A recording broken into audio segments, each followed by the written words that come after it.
Good evening. I'd like to call the February 2020 meeting of the Will County Board of Education to order, and I would like to recognize Mr. Nick Harvey for our invocation. Thank you, Mr. Chairman. Let us pray. May the words spoken in this room tonight be beneficial to the students, parents, staff, and administrators in our school system. And may we be led by the guiding principles, always base our decisions on the best interest of our young people. Amen. Amen. Amen. If everyone would please join me in the Pledge of Allegiance.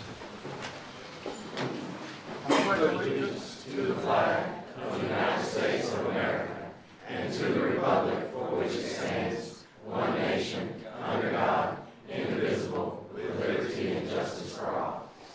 Thank you.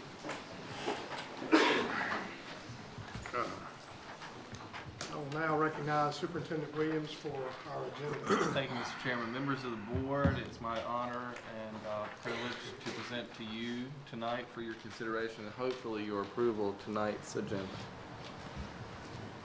Move to approve the agenda as presented. Second. We have a motion by Mr. Smith and a second by Mr. Davis. Any questions or discussion? All in favor, please raise your right hand. All right, thank you, gentlemen. Board chair comments. In lieu of an aggressive agenda tonight, I'm going to forego the comments and we'll go right into our superintendent's report. Thank you, Mr. Chairman. We have with us tonight many guests, and everybody's valued and everybody's important, but nobody more valued and more important than our young people.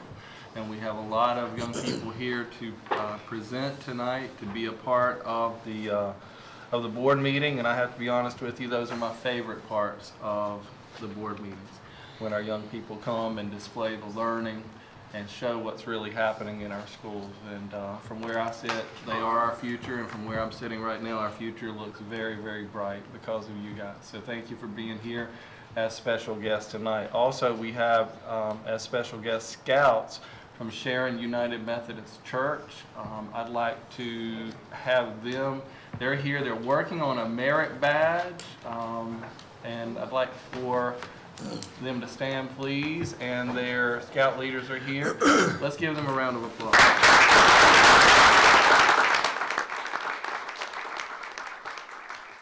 Thank you guys for being here.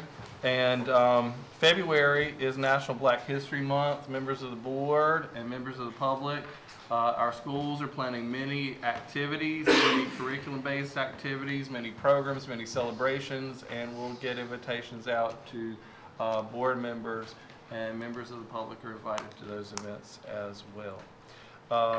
National Career and Technical Education Month. February is also that, celebrating career and technical education programs in our schools and everything from auto tech to our family and consumer sciences classes, formerly when I was in school known as the home ec spectrum, but now FCCLA, and our construction technology kids who are down at South Lenore building a house down there, our masonry kids who are learning to lay blocks, our Project Lead the Way kids who are learning pre-engineering, what is happening with coding in our schools, everything in the CTE spectrum, health sciences courses, learning in the Allied Health Sciences umbrella, preparing for whatever career in health sciences and beyond. It's so impressive what they're doing, and you'll see that on display tonight. I won't steal their thunder. I'll let you see that because I think you'll be truly impressed by it. In my 28 years in the business, I've never been more pleased and more excited about CTE programs than I am right now. Not just because of these outstanding young people, but in addition to that, what we're able to do beyond the school. When I was in high school, we had some outstanding CTE programs, I think. I think these are even better than that, but now we're able to go beyond the high school. We're able to reach out and partner with Lenore Community College and make career pathways in your chosen field, your chosen career endeavor, to make that a reality for you and make that seamless connection between the two.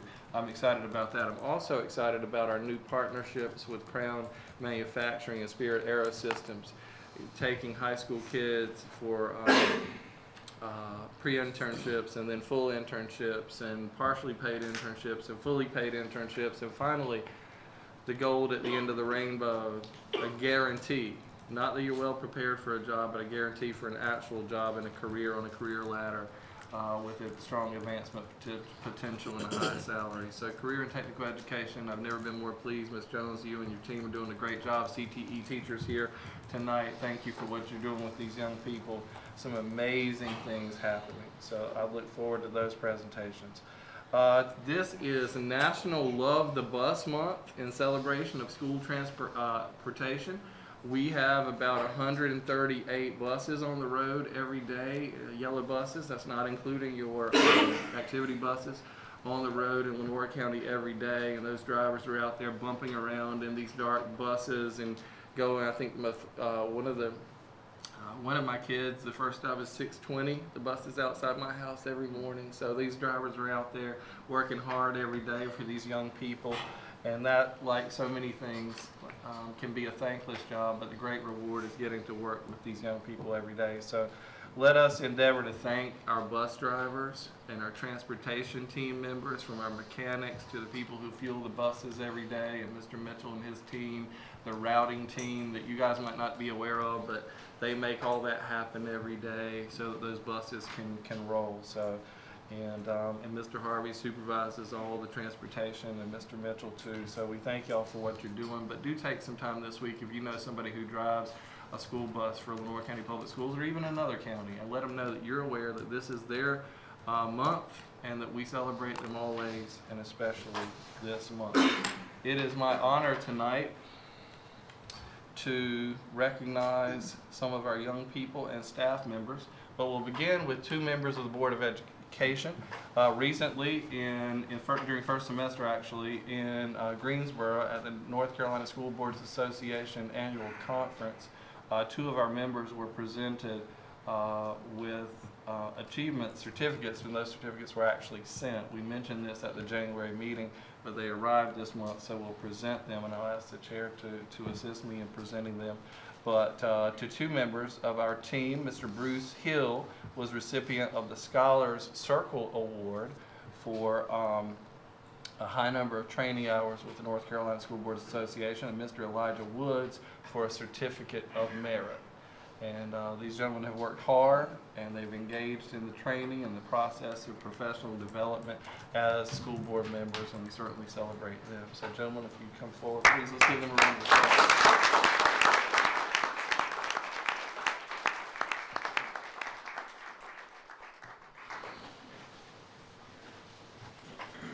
The tables on you two guys. You normally recognize others, and we'll recognize you. Mr. Willis, congratulations.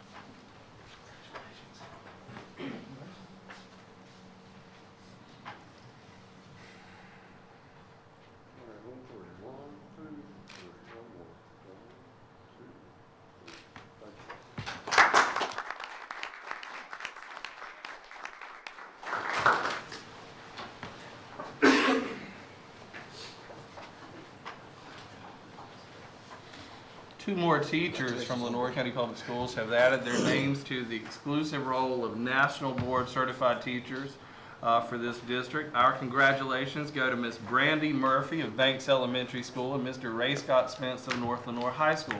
Achieving National Board Certification is a long and arduous task, but one that lifts those who attain it to the pinnacle of their teaching profession for K-12 educators. LCPS, I'm proud to say, now has more than 50 National Board Certified teachers. So Ms. Murphy and Mr. Spence, if you would come forward, we'd like to recognize you.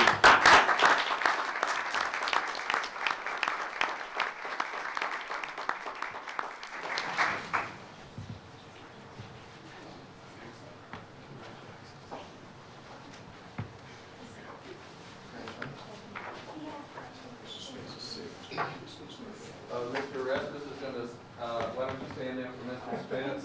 I've been told, stuff's going around, he's sick, so we'll excuse him for tonight. If you want to stand in for him. Oh, you're sick too? Oh, no. We love you, but not that much. I'm kidding. He's getting over the flu, that's for real, y'all.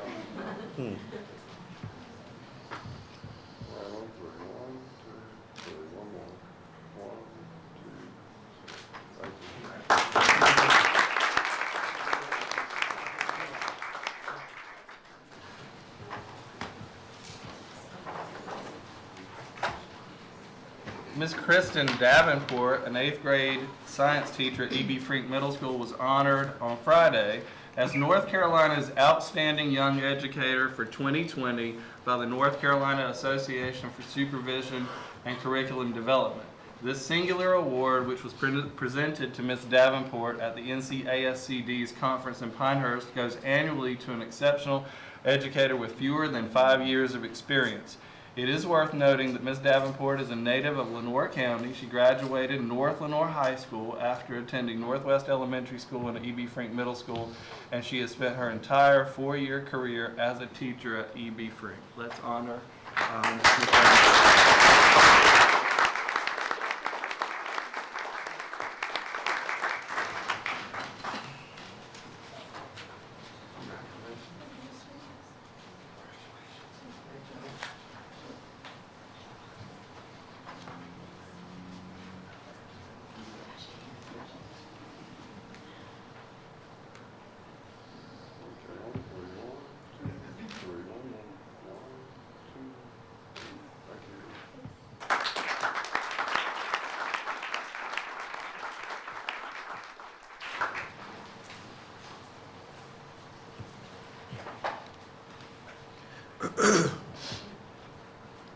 North Carolina DECA Club has selected Gracie Herring, a junior at North Lenoir High School, as a Diamond Student for the state of North Carolina and will recognize Gracie at its state conference in Greensboro later this month. Gracie has been a member of the school's DECA chapter since it was organized 2 years ago and is chapter president this year. She took a marketing project into competition at last year's DECA International Career Development Conference after finishing in the top 10 in the state and plans to compete with another marketing entry this year. So Gracie, is Gracie here? Yeah.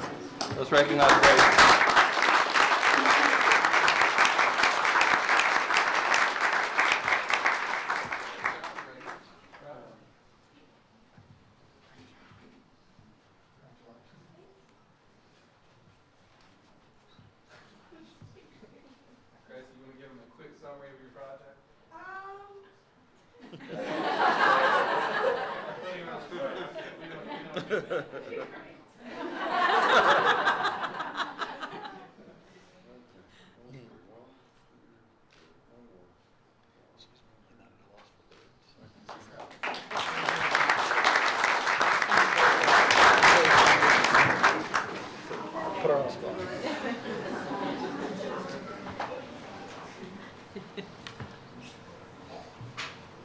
The NC Beautiful organization awarded 34 of its Window of Opportunity grants to K-12 teachers in the state this year, and it was no surprise to us. One of them went to Pink Hill Elementary School teacher, Miss Brenda Griffin. This is the 3rd time in 5 years that Miss Griffin has won the Windows of Opportunity grant, and the 5th time that a Pink Hill teacher has won the award. The $250 grant will be used to buy seeds, soil, and other supplies. Miss Griffin's 4th graders will use the ingredients for the garden to grow salad, and the school will serve the salad at its annual volunteer recognition luncheon. Congratulations to Ms. Griffin on this statewide honor.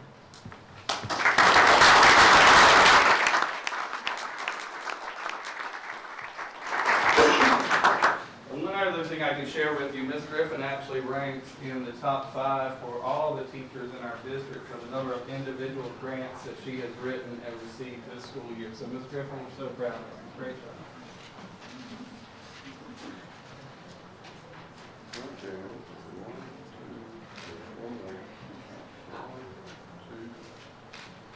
Ms. Griffin, you want to share with them what the secret to your success with the grants is? You already told me. She said I write a lot of them. It's a sure no if you don't go and try, right? You don't go and try. That's right. You gotta share your heart. Thank There you. you go. Thank you.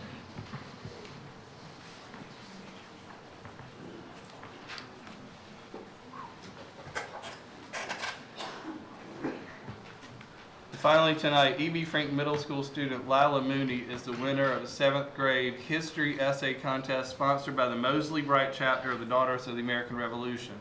Lila was awarded the medal and certificate by the chapter at a ceremony Saturday at Harmony Hall. She is a student of E.B. Frank language arts teacher Jane Brothers. Is Lila with us tonight? She's sick too. Okay, let's congratulate Lila when you see her. Great job there. Thank you, Mr. Chairman. That concludes my report. Thank you, Mr. Williams. Any public comments? No public comments. We'll move to our presentation information portion of our agenda.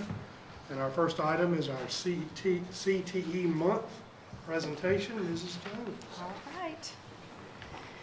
Thank you.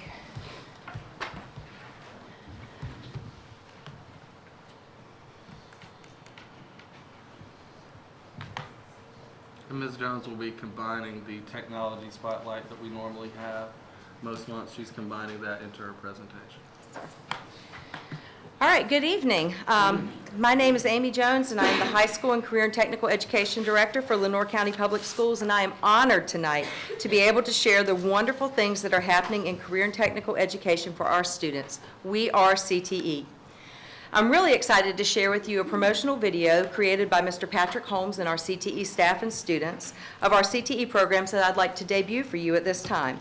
It will shine a spotlight on our many CTE program areas and give you a glimpse into what our students have available to them every day.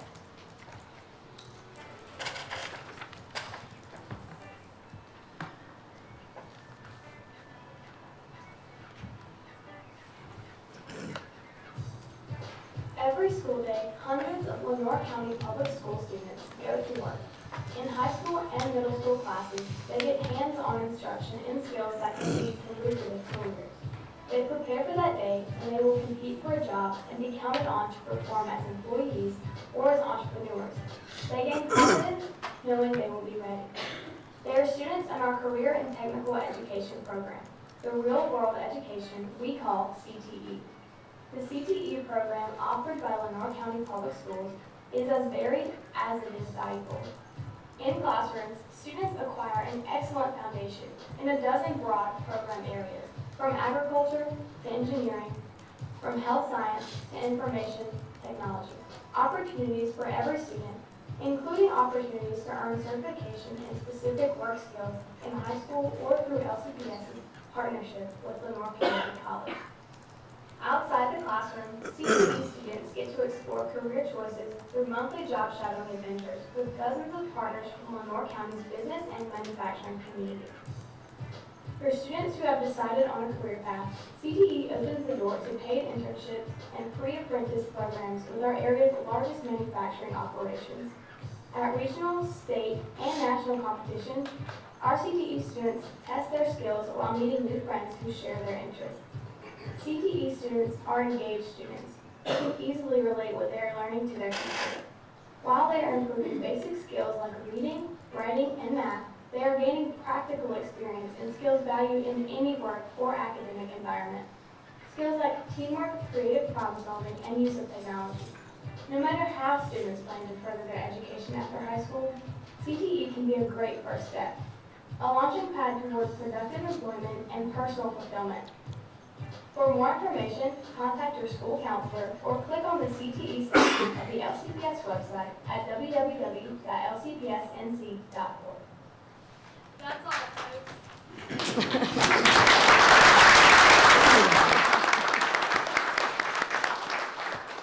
Might I add, the script was read by one of our marketing students from North Lenoir High School, so even the promotional video is a tie-in to what we do in career and technical education. So we begin the month with the chairperson of the Lenoir County Commissioners, Linda Sutton, recognizing CTE Month by signing the Cte Month Proclamation, surrounded by many of our CTSO student officers. The proclamation was also read at the County Commissioners meeting this month, and Ms. Scheimer and I had an opportunity to share what we're doing in CTE with our county commissioners. So we are CTE. Please take a moment to review the comprehensive program areas that we currently offer in CTE. As the video mentioned, from agriculture to apparel to business, career management, marketing, engineering, STEM, drafting, carpentry, all those things that you think of as career and technical education. CTE is changing. As of starting next year, students will now be considered CTE completers by completing a subject-specific prerequisite course, as well as a concentrator course that provides more subject depth. Students who wish to demonstrate a deeper interest in the subject can choose to become a career pathway major student by completing the advanced coursework in that pathway. So for health science, you can see they could take a foundational course such as Foundations of Health Science, then take Health Science 1, Health Science 2, which makes them a concentrator, and then if they want to further their education and become a career pathway major, they could take Nursing Fundamentals, or in the green at the bottom, you can see how the pathway aligns with our Career and College Promise through our partnership with Lenoir Community College. CTE builds leaders. CTE builds leadership in students and in staff. CTE students become campus leaders, present projects at large-scale events such as Manufacturing Day. The young lady in the bottom right corner, there were students at Cte Savannah, now they're North Lenoir students, but they presented to the over 700 attendees at Manufacturing Day their project for the, from the TSA event for the race cars. The students in the top were our CTSO students that provided tour guides for the 8th grade visits to North Lenoir High School this year. CTE staff also presents at conferences such as the Southeast Region 2 ACTE Conference. The Southeast region includes states from Virginia South and Tennessee East. CTSO students run for and win regional offices, like Aiden Rouse, a South Lenoir High School student who is now also the Neuse Regional FFA president. Our CTSOs, our student organizations, teach students about serving your community. LCPS CTSO students have organized blood drives, collected food for the homeless, worked at Mary's Soup Kitchen, participated in school cleanup days, and shown appreciation to our community first responders. CTE students are winners. There are a lot of winners behind me tonight. LCPS CTE student completers graduate from high school at a rate of 98%, which far exceeds the state graduation I'll rate. ask you please to read that line again. Yes, sir, I will. LCPS CTE student completers graduate from high school, LCPS students, at a rate of 98%, which far exceeds the state graduation rate. So,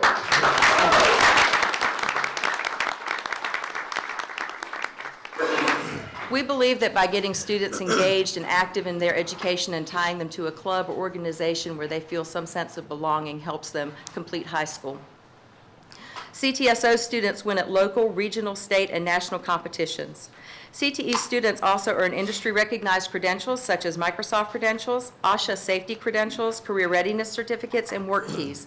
More students than ever are earning gold and platinum work keys designations, which are the top 2 designations. CTE students work. These are some of our winners, regional winners from our Kinston High School FBLA and HOSA clubs. And the HOSA team, I believe that's the Quiz Bowl team, Ms. Gemry, but they're going to compete at the state HOSA conference later on this school year. And I'm sure you all remember our North Lenoir High School meets team who competed on the national stage after winning at the state competition. And recently, these are Cte Savannah and South Lenoir High School Technology Student Association winners from last Friday's regional competition. And we have a lot of those winners with us tonight as well. We even have a bass fishing team at South Lenoir High School this year, so there's something for everybody. And they competed and they did pretty well for their first time out. CTE students are becoming career ready. As goal number 1 for Lenoir County Public Schools states, LCPS students will graduate from high school prepared to begin a career in the workforce or with a plan to complete their preparation for a career in an institution of higher education or the military. We are working hard to do our part. 8th grade students will have begun a career development plan prior to high school registration that includes career and post-secondary exploration and some preliminary goal setting. Our middle school career development coordinator, Brittany Harrison, is increasing career development opportunities at the middle school and even at the 5th grade level with middle school Mondays at Lenoir Community College and high school visits. Jessica Scheimer, our other career development coordinator, continues to provide students with a robust job shadowing program multiple times per year. In addition, high school students are taking advantage of increasing internship opportunities which have become available, and our pre-apprentice program is up and running. 8th grade students from every middle school have had the opportunity to visit their attendance zone high school. During the visits, students have toured the campus and visited CTE classrooms so that they can make informed decisions about future classes. This year, Moss Hill fifth graders visited South Lenoir High School and were treated to CTE classroom visits led by our own CTE students. And you can see Moss Hill at the top with the house, and then at the bottom there in the construction lab being shown by a student how to measure that piece of wood. Every middle school has visited Lenoir Community College to get a closer look at the programs available to them in the future. Students have visited the agricultural education program, computer engineering, business, culinary, cosmetology, machining, health sciences, and much, much more. If you'd like to see all the pictures, they're on our Facebook page. Job shadowing continues to be a popular event for our students. If you'll look in the bottom right corner, job shadowing even led to a job at Chick-fil-A for a North Lenoir student. The young lady in the red works at Chick-fil-A now after that job shadowing event. From cooking at the Spice Bouquet, participating in a regional Health Careers Awareness Day, to winning pre-apprenticeship spots, LCPS students have opened doors to opportunity through CTE. And we practice what we preach. CTE teachers are also learners. Teachers worked with LCC staff to discuss program area alignment between high school and post-secondary. CTE staff regularly attends professional learning community, industry meetings, and professional development so that they can stay current on industry trends and curriculum alignment. But enough from me. For CTE month, you want to hear from our students, not from me. For CTE month, students will share digital and STEM learning in place of our regular digital showcase. Thank you for allowing us to show what our STEM and engineering students are doing with technology. And I'm going to play this. This video does not have sound, but this young man was from Contentnea, Savannah, and he won first place in flight at the regional competition on Friday. So just watch his little airplane go.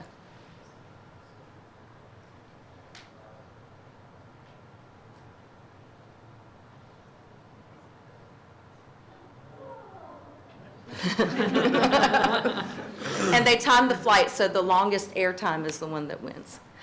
So at this time, I'd like to recognize our STEM and engineering students that are here in the audience with us. And while we're doing that, I'd like for our Woodington Middle School students under the direction of Ty Kennedy, and our Kinston High School students under the direction of Miss Neely. They'll share their learning with you at this time.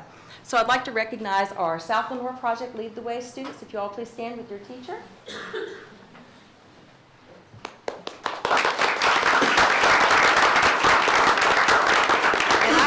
Say, you all can have a seat. You can see them tomorrow night at the AIG Gifted Gala as well. This has been one of the most active TSA clubs that I have ever seen. They do amazing service projects, and they really are working to get their club and activities known around South Lenoir High School. It's pretty impressive. Any other STEM classes here tonight besides the ones we're recognizing? Okay. All right. Woodington Middle School, I will turn it over to you. This is our 8th grade STEM class at Woodington Middle School. They are extremely excited to present an expedition. They are currently working on, so this is a work in progress for them. They wanted to share it tonight. So come on up here, guys.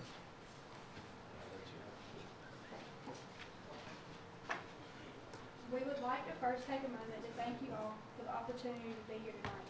We greatly appreciate the efforts of all CTE teachers and staff to provide students with such wonderful opportunities. The project we have on display tonight is the Tetrix vehicle we designed during the Pittsco expedition called Innovative Solutions. The expedition required us to use the engineering design process to troubleshoot design flaws in creating a self-powered vehicle designed to travel the farthest distance. At the end of the expedition, we completed a series of competitions to determine whose design best met the criteria. While designing our vehicle, we had to develop a design that would travel the greatest distance. We decided to use a rubber band to power the vehicle because we believe the rubber band method would create the greatest amount of torque.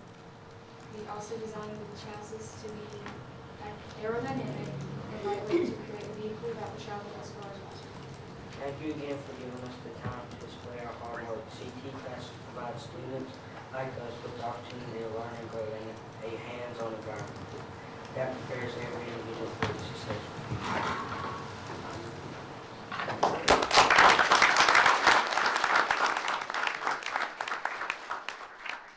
What did you learn about the torque? Did it turn out like you thought it would, like you predicted it would? Yes, sir. Okay, so which vehicle, so for the rubber band, which of those vehicles was faster? Our official test is Friday. Okay. So we'll have to get back with you. Okay. And you see how that torque applies to the automobile industry, and they use that all the time, and they put that in the ads, and they brag about how much torque, but you understand what it really is in its purest form, right? Good deal. Thank you. Thank you.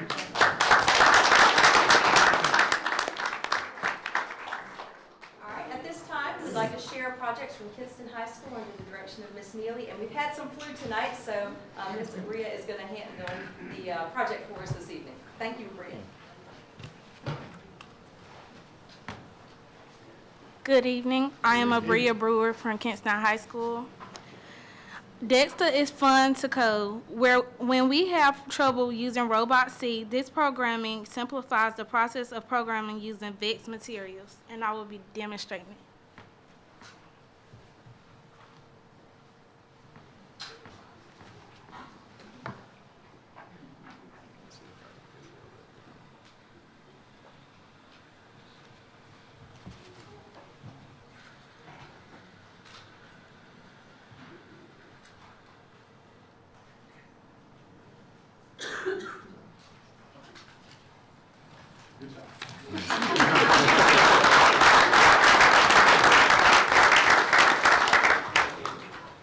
So you can see that they're coding, but they're applying it to a practical purpose as well with the robots in the engineering class.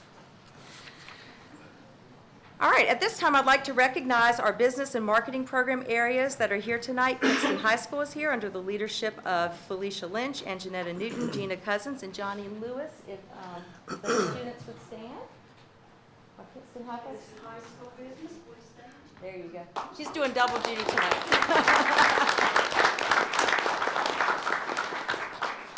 And I'd like to introduce Ashley Heath, the teacher for our DECA marketing students from North Lenore High School, and they're going to come and present several things to you. Okay? Yep, come on up.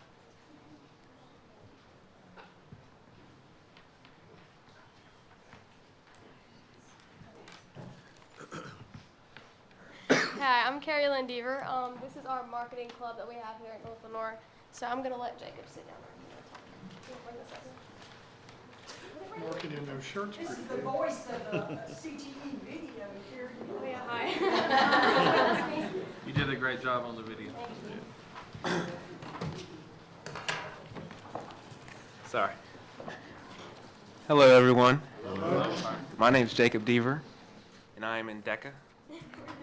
Okay, so this past December we had a blood drive, and we wanted to think of a creative way to get students involved, and since our club is based on marketing, we thought what would be a fun way to do than make a fun commercial. And the commercial featured us, and really when the students saw, they sparked interest in going to the blood drive. And we had a great turnout. We exceeded what our goal was, which was 33 units, and I believe we got 44 units. Thank you.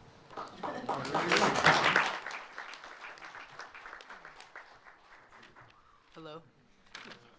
My name is Jahir Ramirez, and I am a member of DECA. And in North Lenore, back in November, hosted a canned food drive, and for Mary's Soup Kitchen, and for every item we collected, H&H Hunt donated $1. And we created a commercial, which was showed in homeroom on Friday, and we displayed our collection of cans in the front lobby.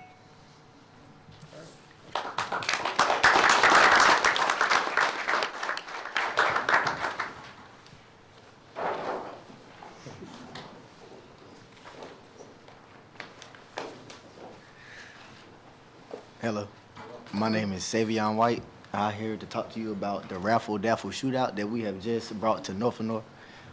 At every boys' halftime, at every game that's a home game, we now have a shootout where you go to the, everyone get on the court, whoever buys a raffle, you get a chance to do a layup, a free throw, a three-point shot, and a half-court shot. Whoever makes all of those has a chance to win some of our North Lenore merchandise. We have students that sell tickets during school, at lunch. We sell tickets every chance we get at the games, and this is just a new addition that we added to North Lenore High School. for every home basketball game that we have now. And the students really like it. They're really excited. It gets people to come out the crowd. We have our Hawk Crazies that like to come and participate in the raffle shootout. And it just hypes the crowd and gets the tension moving in the audience and all of that. So Savion, you've sold me. I'm thinking of buying one of those tickets for each one of these board members. You think they could do it? I think they could do it.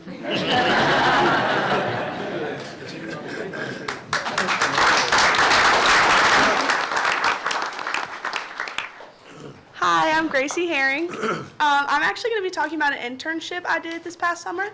I currently work for New Snooze. I manage the Instagram story for them, and this past summer, Parker Mitchell, he graduated from North Lenore, Ethan Cahoon, South Lenore, Allie White, she graduated from North Lenore, and Norma, she went to East Duplin, but it's okay.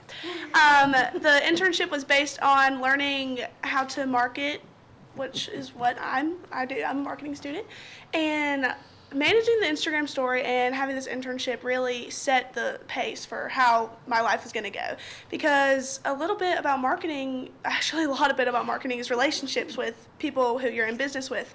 And I thoroughly enjoy meeting new people, and the internship really helped me. And I probably would not have been able to succeed in a lot of the DECA things I've done when it comes to talking to people without the internship. So shout out to New Snooze and their internship.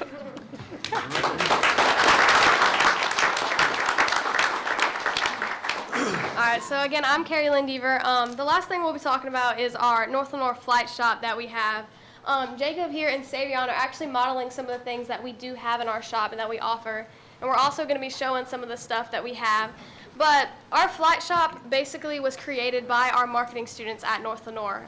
It was a way to include not only our students, but our staff, our parents, our community members.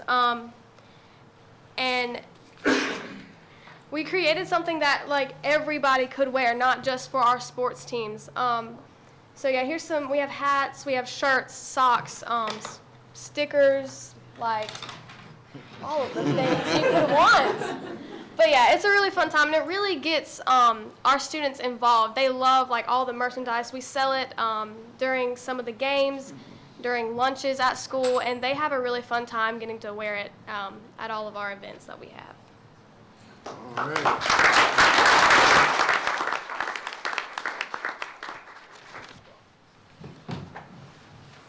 So that's our marketing program at North Lenore High School. As you can see, they have been extremely busy and active. The next group that we'd like to recognize is our agriculture education. If I have agriculture students and teachers in the house, and I see a lot of blue jackets, please stand and be recognized at this time.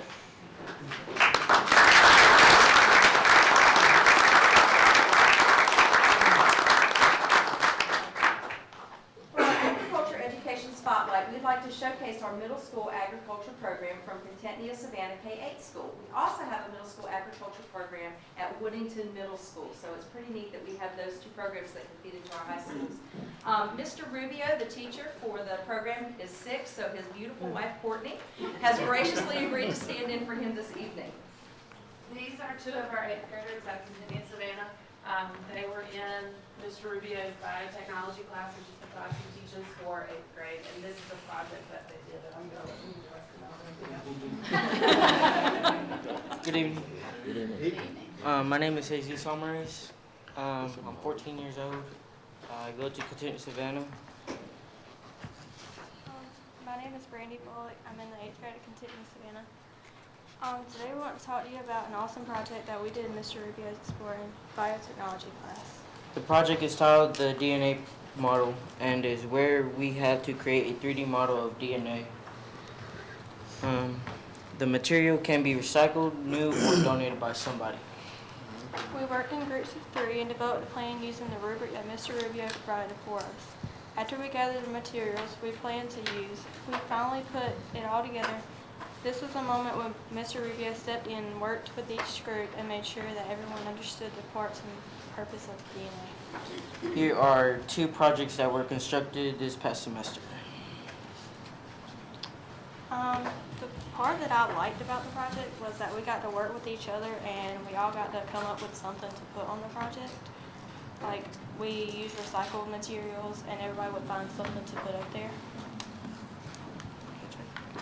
importance and relevance of learning, this is huge for us, since our generation and future generations will be affected by biotechnology more than any other generation before us. Also, the state of North Carolina is the leader in biotechnology and has many great opportunities for students that follow this pathway. We want to thank you for giving us the opportunity to learn in different ways. Thank you very much.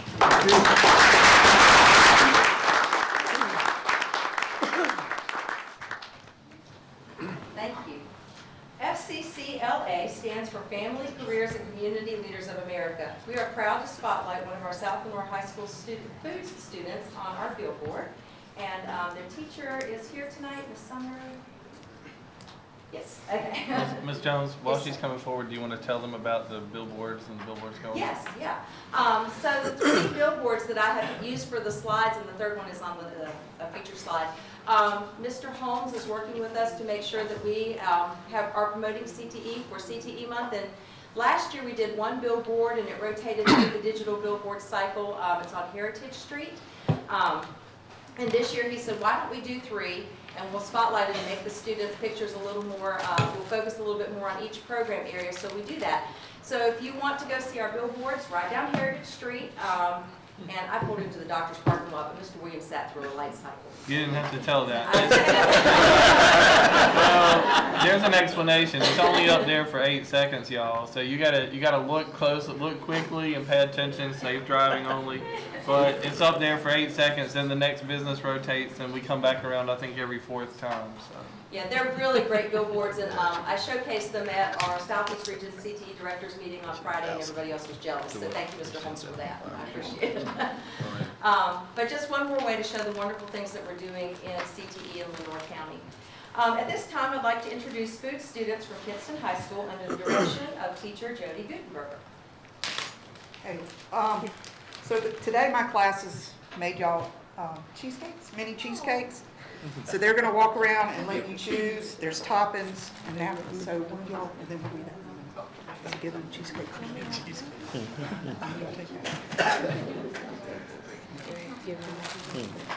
it on the napkin.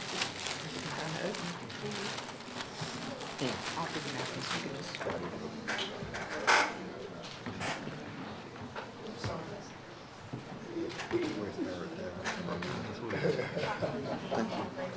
Thank you. Thank you. Excuse me. Thank you, Ms. Girl. Oh, Are these the no, best? that's okay. Not on chocolate. He told me not on chocolate. Thank you. What you got? Which one? We're trying to lose What weight. is that one? Sure. Why not? Give me a little, just a little bit. Thank you very much. I'm not supposed to be eating sweet. What do you got?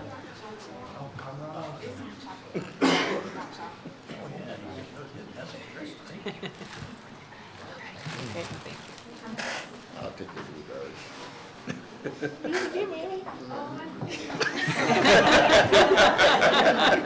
He wasn't speaking very much, was he? But Yes, please, right? This is why everybody wants to take foods class. Okay, thank you.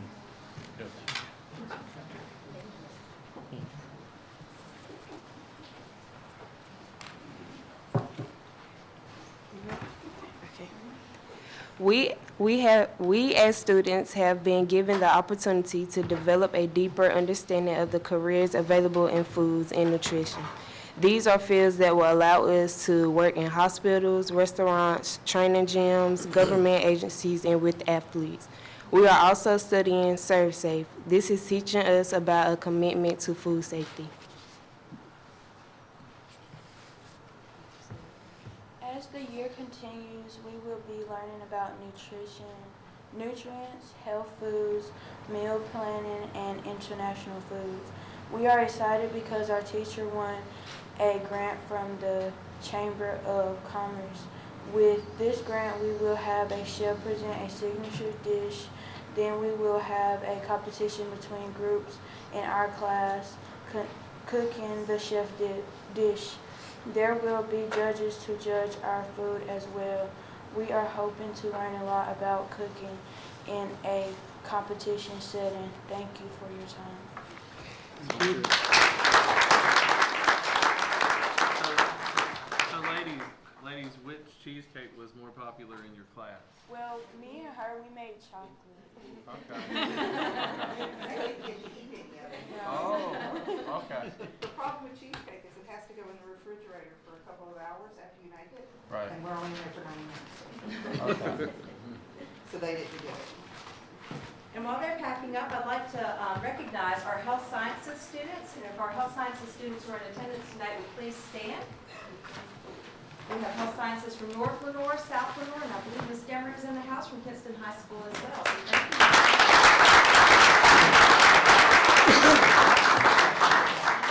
Tonight, South Lenore High School's health sciences students, under the direction of teacher Jessica Hill, will share their experiences with you. So if you all please come forward.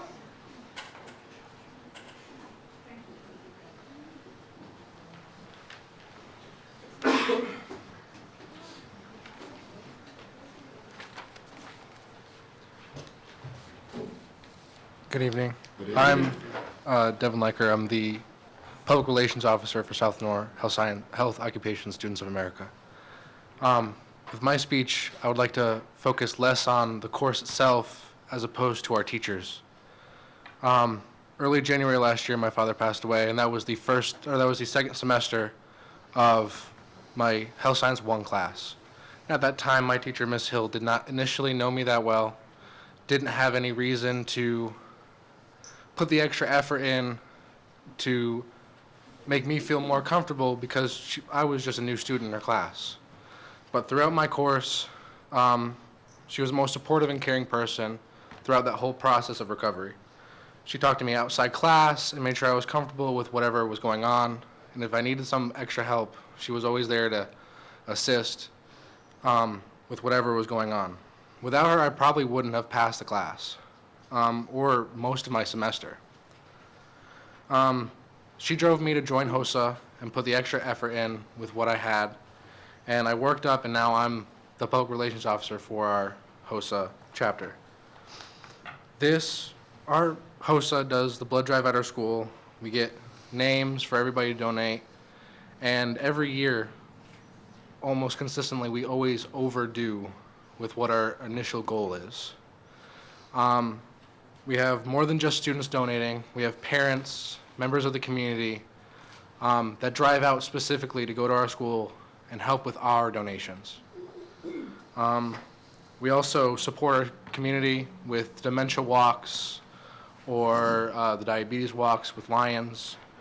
And these unique characteristics and our teachers have allowed us as CTE course members, CTE club members, to build and to gain the confidence that we have in order to go through high school without the trouble that everybody else does.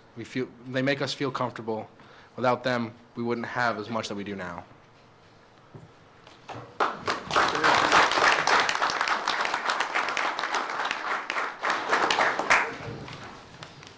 Hello, my name is Amber Murphy. I'm a senior at South Lenore High School. For the past 3 years, I have taken all the health science classes and have been a member of HOSA. The health science classes have prepared me for my future by making the college classes I need to take from my major a little easier. Since I've already learned some of the material through the health science courses, learning the new material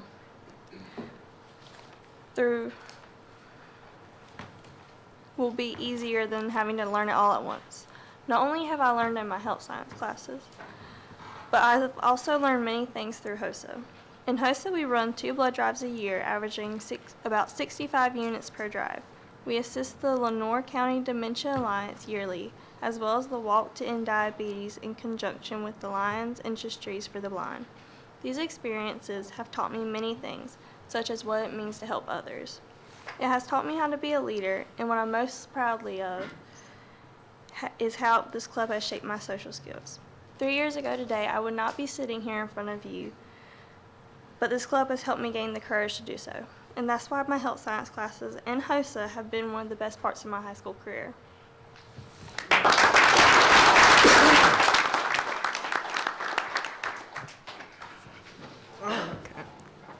Hello.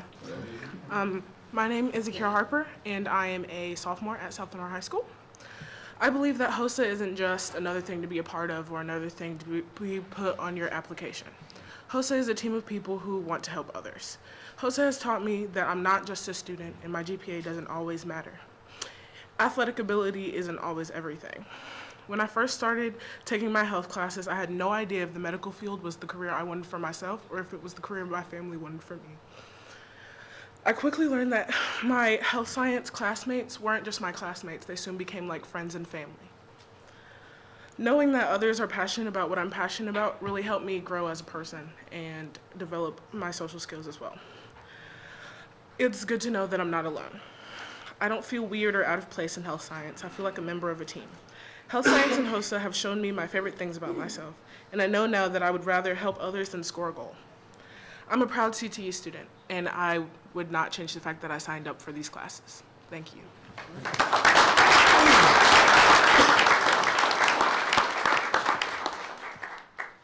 you. I promise I did not write those speeches. That was beautiful. Our trades and industrial classes are part of the backbone of a comprehensive CTE program. At this time, I'd like to recognize our T&I teachers and students in attendance. If you would please stand, Mr. Pace from Princeton High School. Thank you. And I would like to recognize our masonry students from North Lenore High School under the leadership of Mr. Thurman Davis to share their experiences with you. And they have created a PowerPoint, so let me switch over to theirs real quick.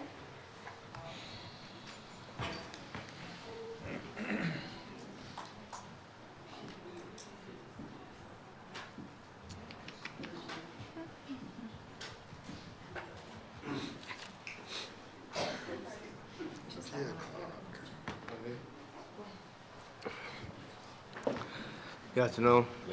My name is Rashi Lynch, North High School. Oh, I don't know why it's doing that by itself. Thank you. Okay,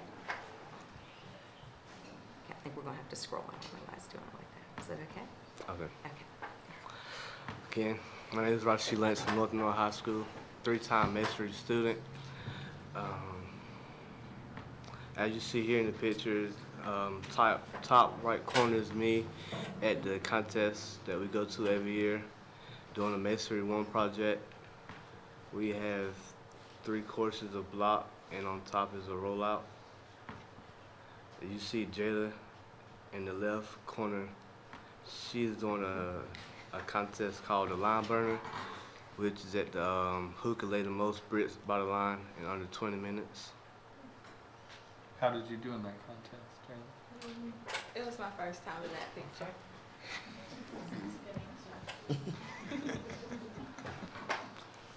What is masonry? Masonry is a high durable form of construction. It contains bricks, blocks, building stone like marble, granite, and limestone, cast, stone, concrete block, and as you see in this picture,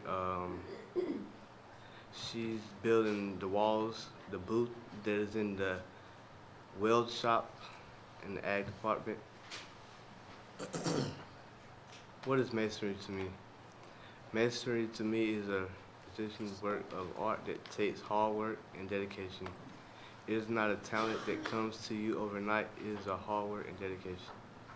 As you see again, her working on the walls in the ag shop.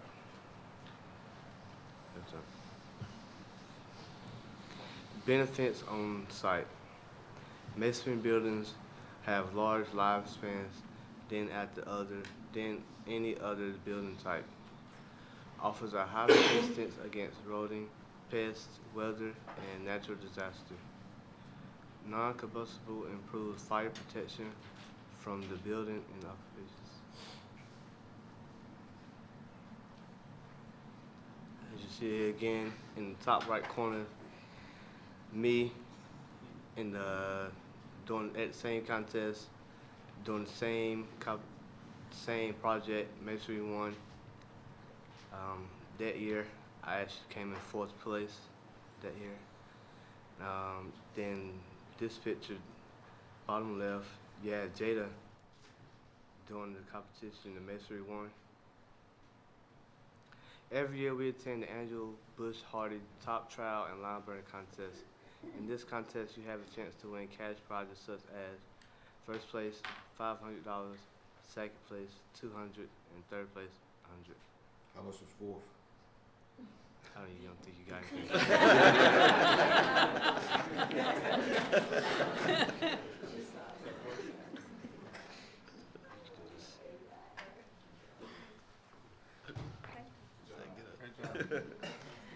Good evening. My name is Jada. I've been doing masonry since my freshman year. I'm now a junior. Every year we have a guest speaker, and our most recent speaker was Ryan Shaver. He told us a story about how he got into masonry, and he competed in North Carolina's masonry competition and went on to win nationals.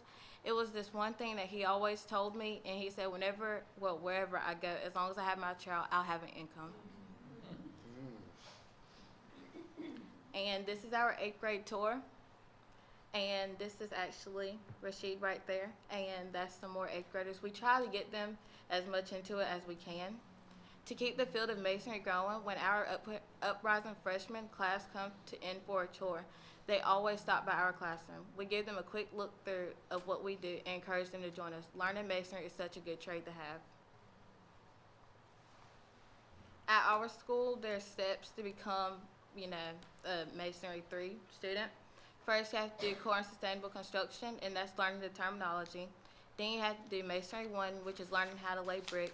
Masonry 2, learning how to read plans, parts of a fireplace, differences between hollow wall and solid wall, along with building code requirements. And our last class is Masonry 3, and that's learning to perfect. And these are some kids from core and sustainable construction. In core and sustainable construction, you don't really get to go in the shop much, but you do learn about safety. So here's a picture of the kids putting on harnesses. And that's all I have for you today.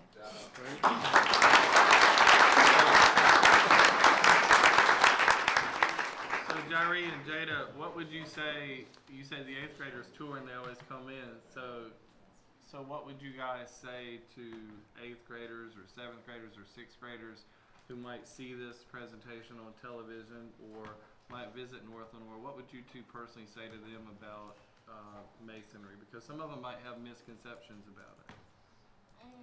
I have to say, most think that you're just dropping on some cement and just putting a brick down. It takes practice, dedication, work, just like anything else. It's not nothing that just happens. And Mr. Lynch, I heard you say it, and Jada, I heard you say it too. You use the word artistry, art. And I do think if you've ever seen a skilled mason at work, it is exactly that. So great job, guys. Thank you.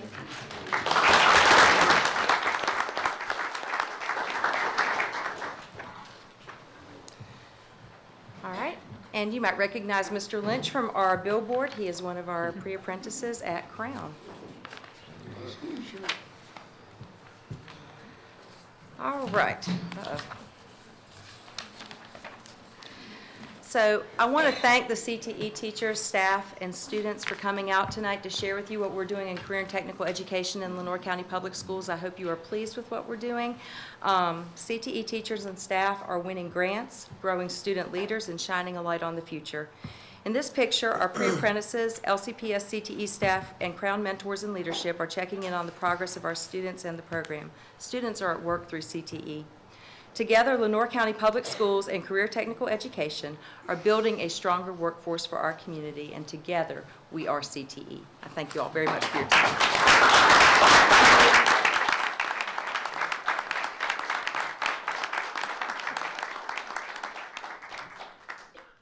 Thank you, Mrs. Jones. Thank you. Thank you for allowing us to come. Guys, thank y'all. Great job to you. Thanks to the students and teachers. Great job, guys.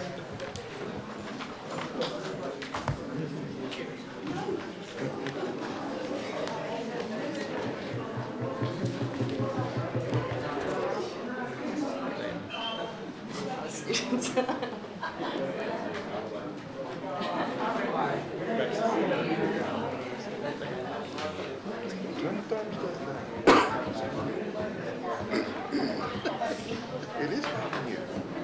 You have. She told me that.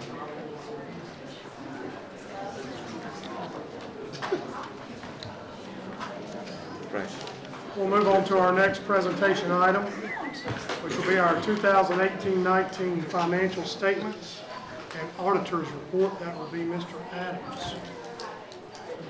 He's probably in the lobby. When to get it in.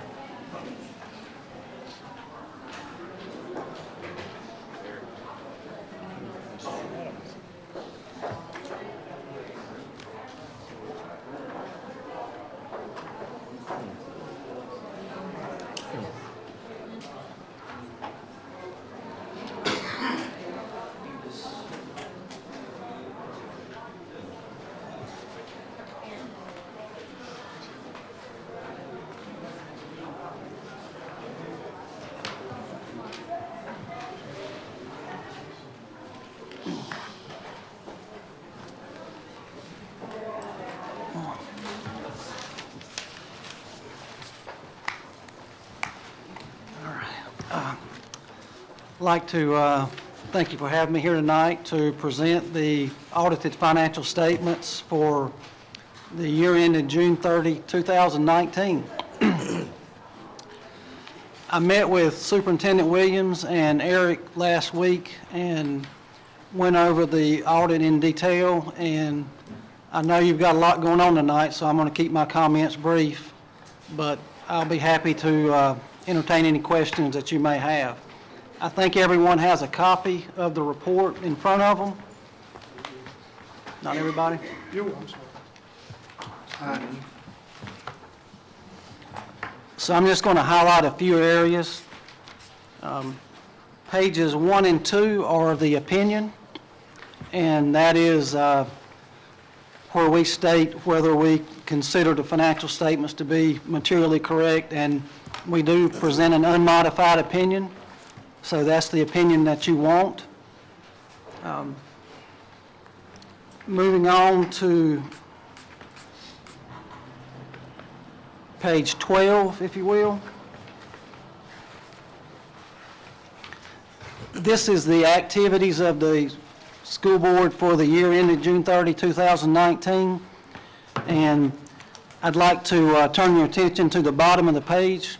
You will see the net change in fund balance category. And the first column under general fund, which is what you know is current expense, local current expense, which is Fund 2 in your books. You'll see that you had a loss for the year, but down at the bottom, the fund balance ending column, you'll see that you still have an adequate fund balance in that fund. And 2 columns over in the other restricted column, that is what you know as Fund 8.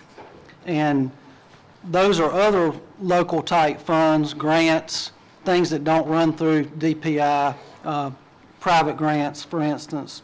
And you will see down in the net change column at the bottom of the page that there's a significant increase in fund balance for the year. But you will recall back in the latter part of 2018, the General Assembly designated some funds for hurricane relief, and the school system obtained some of those funds.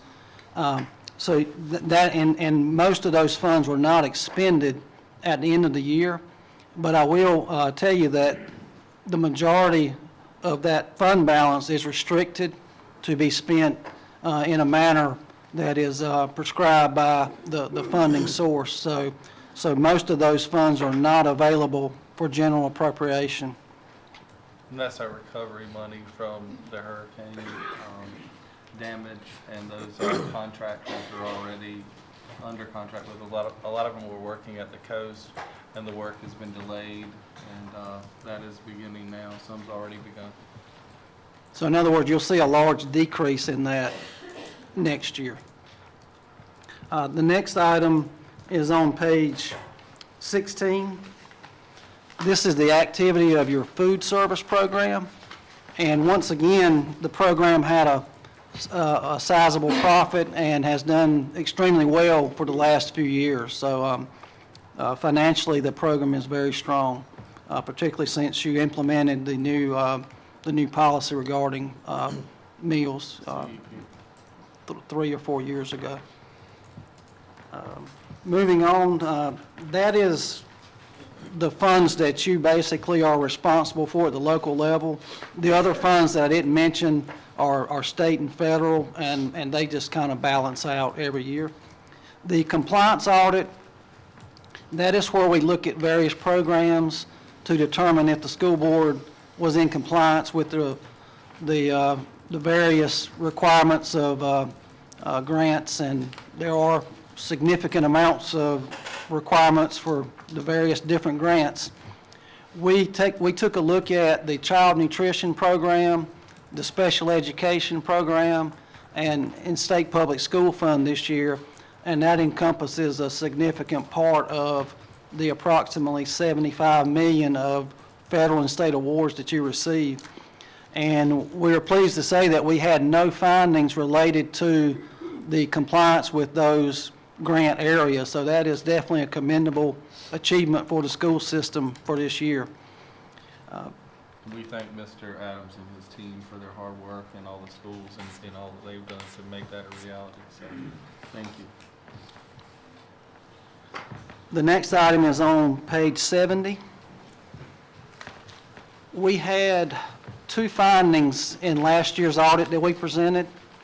One dealing with the accounting for accrued liabilities, and the other dealt with a budget violation.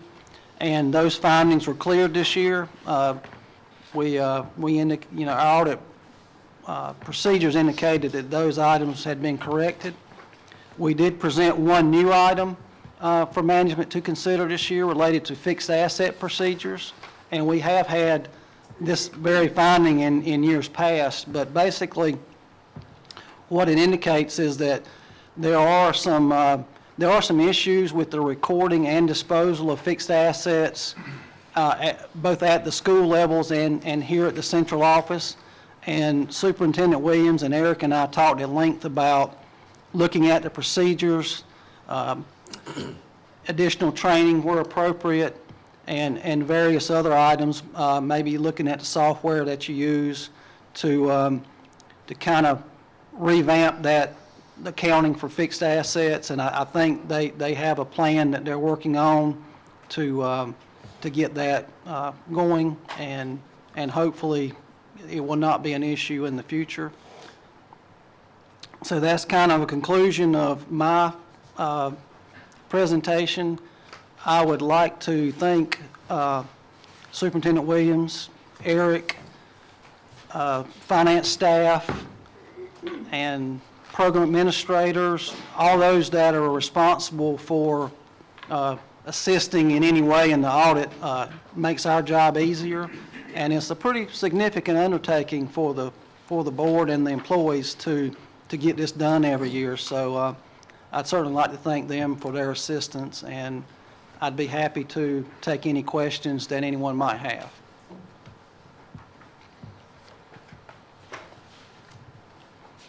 Sounds like good news. It is. Thank you, Mr. Davenport. Mr. Davenport, we thank you and your Thank team. you. Okay, our next item for presentation, we'll discuss the North Lenore High School baseball field. I'll recognize Mr. Harvey. Thank you, Mr. Chairman. Tonight, North Lenore High School has submitted a request to rename the baseball complex after former student athlete, the late John Alford. Present tonight is North Lenore High School Principal Mr. Bill Respis and Mr. Gary Alford, President of North Lenore High School Booster Club. And as they're coming forward, let me inform the board that, and we discussed this in a subcommittee meeting, but I'll just inform the board and the public.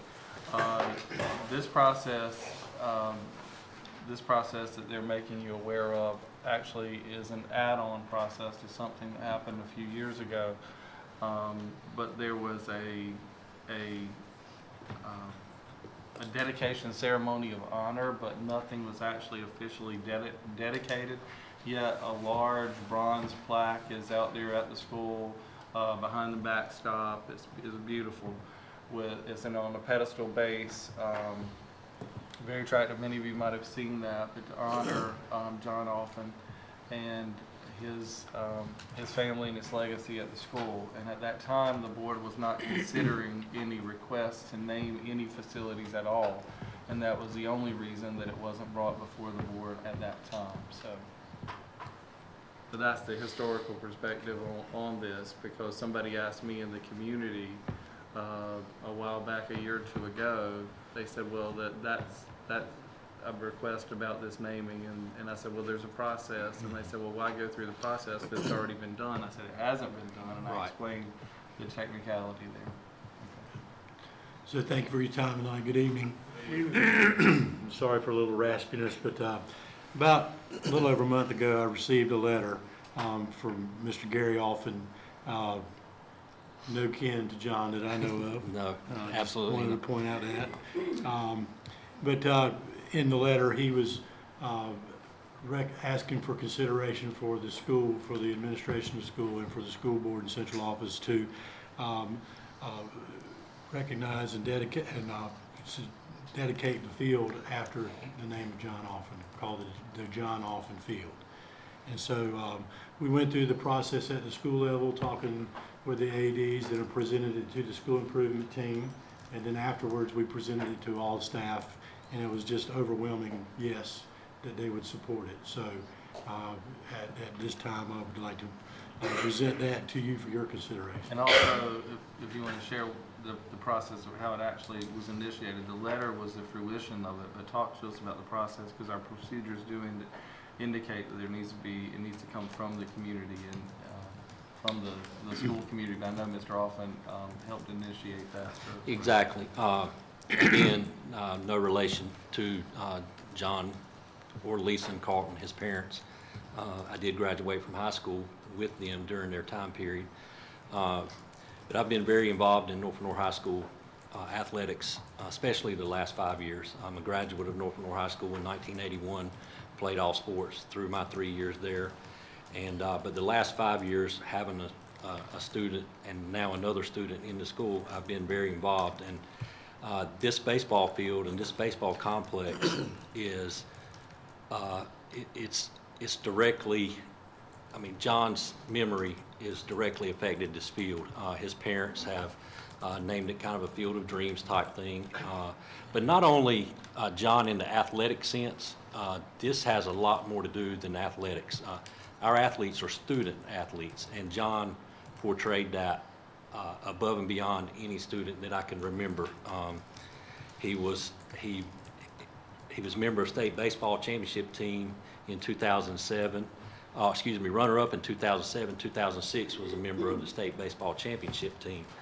But he was also the outstanding academic athlete at North Lenore High School when he graduated. He was best I can tell, was a straight A student, very involved in any activities. But it's more than just athletics here. It's academics, and his parents from day one have stressed academics. They've set up an award at Frink Middle School, the John Alphen Male or Student Athlete Award, but it's student athlete, and they do the same thing at North Lenore High School. So I think it's only fitting. We've had people come in from other schools and they say, well, this is the John Alphen Field, because they do see the plaque. And basically, we were made aware of the processes that takes place, and I understand rules. You have to have rules, and we hoped that we have followed them in the manner that we needed to. But I really do think, as a community member, as a supporter of North Lenore High School and Lenore County Public Schools in general, that, you know, I don't want to open up a can of worms or anything like that, but I really do think this field should benefit or should be named either, you know, the Alphen family or the John Alphen Field. That's entirely up to the board, and you know, we don't want to step on any toes there. But that's my opinion and opinion around. So I appreciate you giving us the time to present this to the board. And I will say, but I knew John as a community. I was not his principal. I didn't know him back then, but he went to my church, and I knew the family. He's an outstanding young man. And so. And for those of you, excuse me, Mr. Rasmus, for those of you on the board that are not familiar with John Alphen, He was a graduate of 2008 North Lenore High School, and he was a freshman at East Carolina University, planning to major in medicine, and there's no doubt in my mind that that would have taken place. And with his family background, I mean, I can't speak for the future or what would have happened, but I feel sure he would have given back to the community and to his school. But he passed away tragically in a vehicle accident in April of 2009. So that's kind of where this whole thing started at. Actually, in a vehicle accident, working on his farm. So he, you know, he was wasn't out joking around or anything. Was actually working. So, but that's a little bit of background for those of you who may not know or familiar with the story of John Alford. Sorry about that. Good. That's all I wanted to say. Thank you. So tonight, this is presented as an information item. We'll bring it back at the subsequent meeting for you to vote. But we're bringing it tonight as an information item, as policy requires. Are there any questions? Anybody have a question that we could answer or? Thank you. Okay, Thank you, gentlemen. Thank you for the opportunity.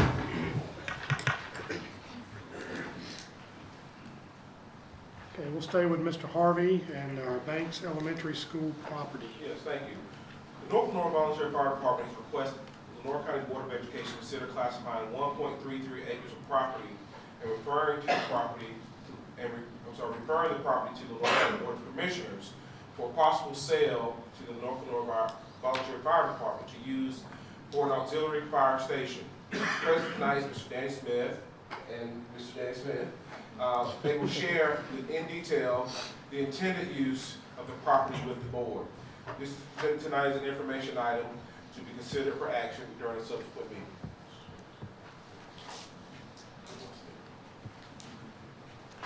Attached for your viewing is the property itself and the Mr. Chairman, Board, Superintendent, thank you for having us. As Mr. Harvey has said, we are in need of another station, and geographically with our call load and population of our district, which we serve 53.5 square miles, totaling right at 10,000 people living in our district. A new station would benefit us the most within a quarter of a mile of this exact location. There's not a lot of land available there that would easily access us. And this 1.33 acres that we have proposed is on the corner of your property. I guess some of you may be aware of that. We would be leaving the station off Falling Creek Road, as you can tell the front of it. It would house 2 trucks at this time, 1 engine and 1 rescue company. It will be a 60 by 60 building with 2 drive-through bays. It'll have 1 restroom, 1 shower, and 1 gear washer. It's called an extractor that we wash our gear in. There will be no living quarters, no offices, nothing at this time done there until we saw a need at a later date. But right to start with, it will basically be just a shell building housing 2 trucks, and it would really benefit us if y'all were willing to let us use it. board members, if you're looking at the image, it's the left part of your image in that corner of that triangle.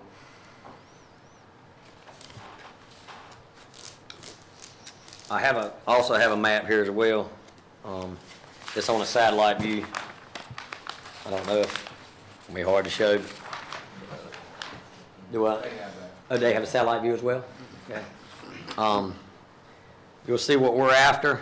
We would take care of, obviously, all clearing, construction, anything associated with engineering, anything associated with this would all be responsibility of the North Lenore Fire Department. And just so board members know, this is the corner where people currently park, a couple of 18-wheelers, they park there. Yes, sir. In the right-of-way there behind the stop sign. They're talking about that corner where Falling Creek Road and that side road, Banks is on a piece of land where we have the entire triangle except for the VFW building. Yes, sir. There, the Hill building.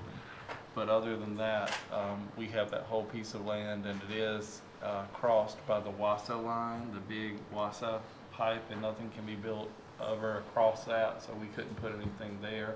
On the other side of the line is where they're talking about the property that comes up to that triangle that you see on your map. Be glad to answer any questions anyone may have, now or at a later date. And for any board members, there are still some temporary stakes up. Yes, sir. We have had this 1.33 acre surveyed, and before we could proceed any further, we had to have it surveyed with y'all's permission, or Mr. Williams' permission, to ensure we could get a septic tank permit. And we had to go that route there. We don't want your land if it wouldn't have a septic tank on it. It wouldn't be no good to us. So we do have a septic tank permit from the county, and that's why we have proceeded. And Well, I encourage them to do that so that board members could know if you chose to consider this, you would know what they're proposing, other than just saying a plot of land. And that's what I'm saying, if any of the board members wanted to ride out and take a look, they could see those survey stakes, kind of get an idea. And I'm not 100% positive how it has to go. I would assume y'all make it surplus, and then at that time, does it go to the Our county? attorney is here. We've talked with her about it. You can, Carolyn, you can chime in and let them know. But the process is that the Board of Education is forbidden by law to give any property away. They could sell it, but it has to be at fair market value, correct? That's correct. Or North we can Carolina offer it to the Board of Commissioners, and they could purchase it at fair market value and then dispose of it as they wish. There's limitations in the North Carolina Constitution. We're not permitted to give away any property, including property to the county commissioners. So when the board declares it surplus, the first thing that you're required to do is offer it to the county, and if the county is interested in it, they can purchase it for fair market value. If the county's not interested in purchasing it for fair market value, then you open it up for one of the disposal mechanisms of the statute. It could be an open bid or sealed bid or what have you, auction property. So those are the options you would have. I mean, there's other possibilities as well. If you decide you don't want to get rid of the land, but you still want to move forward, we can talk about a joint use agreement or some other arrangement. I can't speak on behalf of the fire department without convening with my board, but if there was some type of 99-year lease we could do or something of that nature, I don't know if that would, nothing of that nature, okay. I thought. But we could figure out a way to make it work if this is something that the board. Okay, that's what I was at, when you had said there was other options, I didn't know if that was what you were insinuating. It would really benefit us and our community. I presume the option that we wouldn't want to take is opening it up for auction. Probably not. That wouldn't be one we wouldn't want. No. Well, I mean, if the county does not purchase it, then it has to be open to a group, one way or the other. It needs to be open up for open bid, closed bid, auction, whatever it may be, one of the mechanisms of the statute. If that's not something we're interested in doing, then we might need to go to another option and talk about some other potential options. So the best option would be to have a conversation with county commissioners if they're willing to and purchase that. deciding with them how you might establish fair market value for that property. And we do have shared use agreements with other community entities on our campuses, like Parks and Rec. They have existing structures on our campuses already, so there is a precedent for that. All right. Any other questions? Thank you so much for your time. We Smith. appreciate you. Mr. Smith. Thank you. Ball fields. Do what?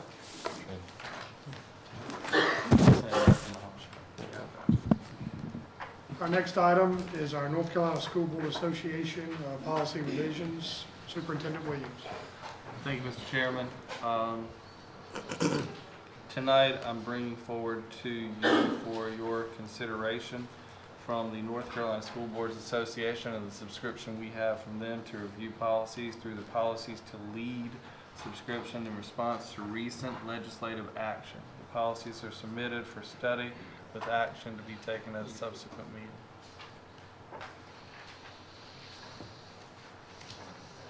Okay. We'll all have time to read those and review them for next next month's meeting. Thank you. And our last presentation item is our financial report from Mr. Adams.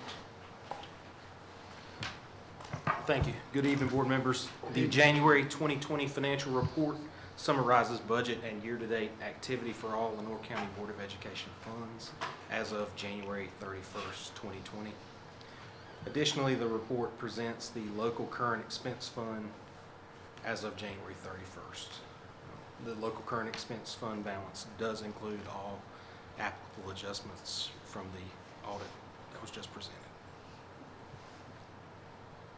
As you have a chance to review the report, I'll answer any questions you may have. How do you feel about where we are on the fund balance right now? Currently, we are in good shape. There is no official guidance, as you're aware, but we do have a sufficient fund balance.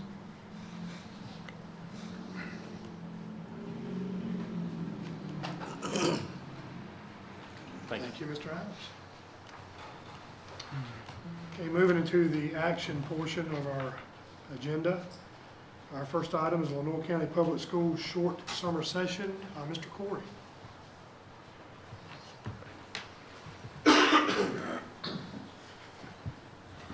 Good afternoon. As you know, the North Carolina Board of Education does permit students that are enrolled in EOC and EOG courses to be reassessed during the summer with the purpose to repeat elements of the course. Students who participate in short summer session do not earn credit. The initial grade is not replaced. Participation is voluntary. During the 18-19 school year and the previous year, the Lenoir County Public Schools has seen the benefit of participating in a short summer school session. And so tonight, we ask that you... In fact, every one statistic should stand out. A breakout box should say, every student who participated in summer school last year grew. Every single one of them, 100%. And we had our A-game teachers, as demonstrated by their testing performance on previous testing cycles, employed, and we're very proud of that. And the reason I point that out is because there are people in this business who say remediation in summer school, in the form of summer school, does not work. And that's simply not true. It does work, and it has worked for us for the last 3 summers.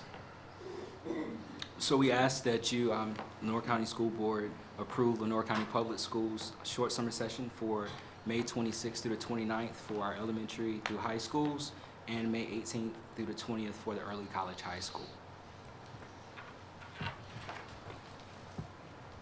you have any questions, I can answer those at this time. I move to approve the short summer school schedule as presented. We have a motion by Mr. Smith. Second. Second by Mr. Hill. All in favor, please raise your right hand. All right, thank you, gentlemen. Thank you, Mr. Corey. Okay, our next item is our North Carolina School Board policy revisions. Superintendent Williams. Thank you, Mr. Chairman. Presented at the last meeting for your study and review for action at a subsequent meeting to be taken. Were the policies from last month from the School Boards Association policy revision, subscription in response to recent legislation, and these revisions are brought back tonight for possible action.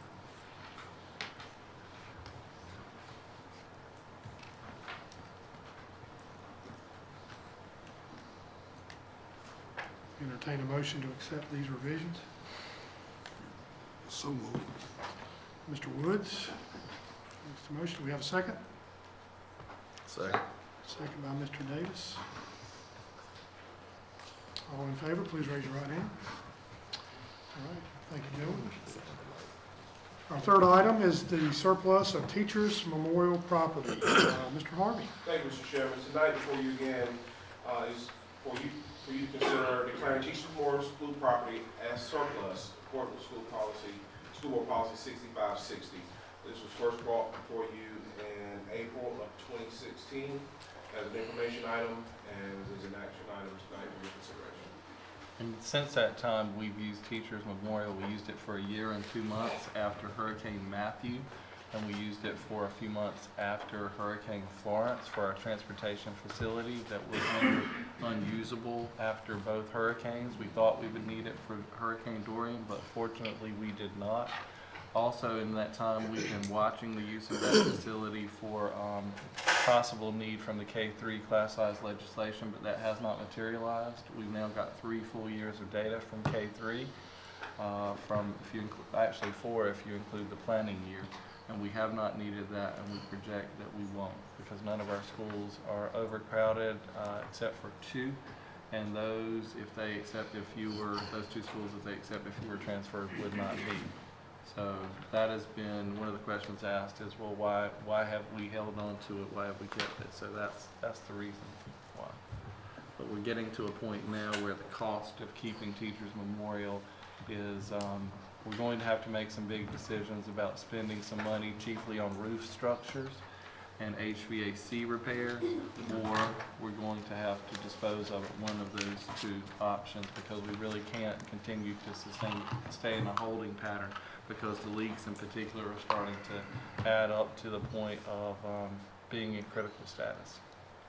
And as you know, as we agreed, we have held off on spending big money there, because do you have the value for what you can get out of it? If you look at recent history on what you've been able to get out of schools that you've sold over the last 15 years, the return on the investment is not there to spend, say, $320,000 on 2 hallways, the roof structures there, and in the auditorium. And it actually, the new estimate will be more than that, to spend that, and then you can't recoup it. And if you look at the most money you got from any of the schools that you sold, that would be Pink Hill School, that sold it for between $200,000 and $300,000.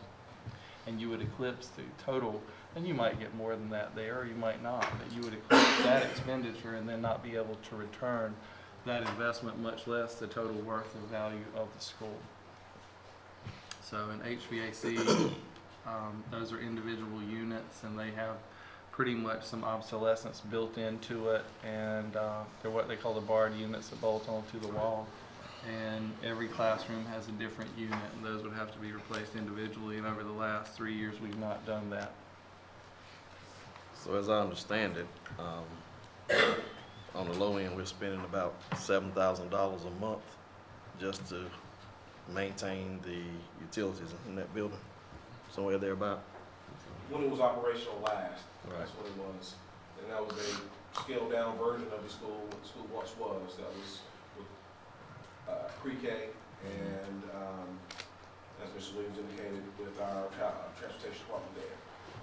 It's over 60,000 It's square feet. 62,465 square feet. So now, just keeping that building open with the electric, the water, what are we running Right now? now we're maintaining the security system, the HVAC system. We do have fans running just so we're mold in the building, because there were some leaks from past storms. It is not quite $7,000 a month, but there is a cost. We're still maintaining the facility, the grounds of the facility during the growing season, so there is cost there.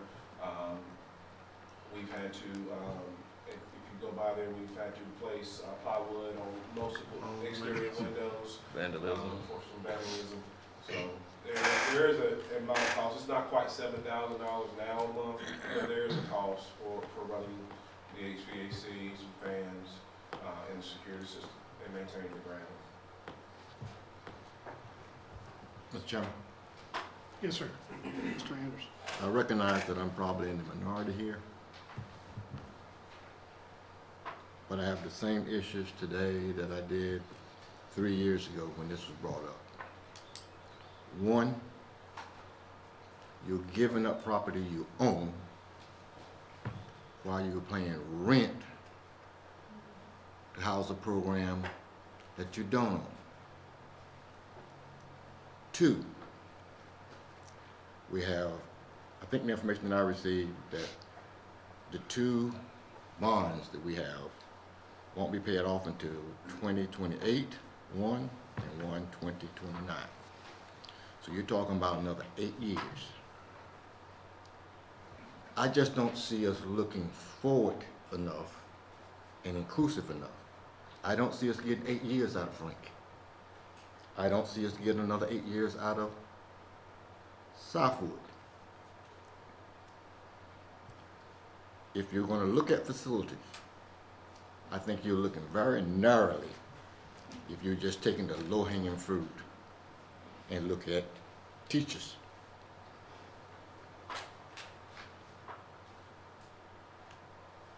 In this year, the likelihood that there's either going to be federal money or state money for additional pre-K classes is highly probable. I don't see us putting ourselves in a position to be able to utilize and capitalize on that if that does come down. I just think to narrowly focus on teachers, Mrs. DeBoat. So at this time, I'm opposed to even considering listing it as surplus. Are you? Thank you, Mr. Anderson.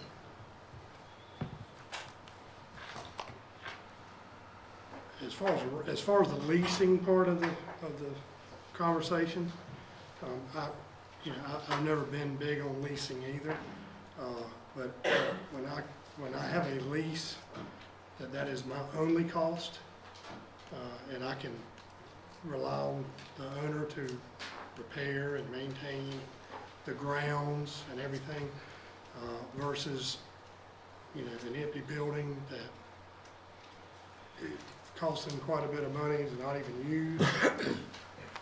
We have to repair, maintain, and every day that it gets older is going to be more cost in the future. And so as far as the lease part, I don't really have a problem with our Learning Academy versus teachers. And also, if I remember correctly, in the past, years ago, when we have closed a couple of schools, we put considerable amounts of money into a couple schools and closed them not so long after that. And I believe they're three. One of them would be maybe Sampson, and the other one possibly Bynum. And I can't. Well, the same could be true said for Pink Hill. Yeah. We were putting new buildings on older campuses for a long time, and I would encourage, and I don't criticize that. I know what they did. They had limited funds. I've talked to the people who made those decisions. I support what they did. They could not do better at the time, so I support that. I understand it. But as we move forward as a district, I would say we need to be very careful about that type of thing. One new building on the rest of the campus being an antiquated campus. Now, if you have a newer part to the school, say, for instance, Woodington Middle School has a very new part and a very old part, and you addressed the very old part and added that on to the new part, that's a different sort of thing. But one new freestanding building on a campus that is aging out is not something that I would recommend. But like I said, hindsight's 20/20, and I'm not going to criticize decisions of the past, but just as we move forward, we need to let that inform our thinking.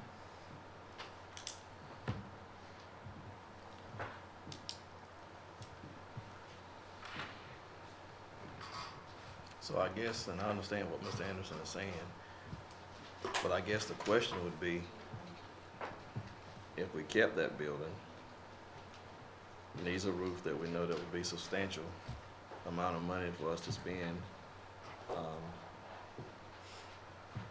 utilities, everything it keeps to keep the building from going bad, going down. What would be the upside of keeping it? And I understand what you're saying about owning something versus leasing something, but what could we do with that building at this point by putting that much money into it, would be my question. You got an environmental program that's operating in the flood zone. You got property behind Food Line on Atlantic Avenue. So in order to facilitate the maintenance that's operating in the flood zone, we would have to build onto that property, bays and stuff? Is that what you're saying? What are you saying? You wouldn't be necessary to build anything to house the environmental services there. Just the environmental services. and whatever's operating on Atlanta Avenue that you can vacate. What else is on Atlanta Avenue back there? Just the cabinet shop where they make the cabinets and all the You woodwork. didn't flood, did you, Mr. Outlaw? No, I have property beside it. But it is in the flood zone, isn't it?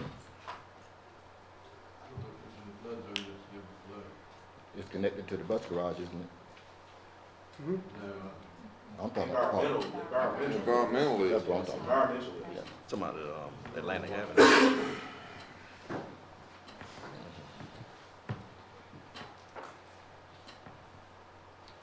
I would just like us to take a holistic look instead of just piecemeal and stuff. How are we piecemeal? Because you're going for the lowest hanging fruit.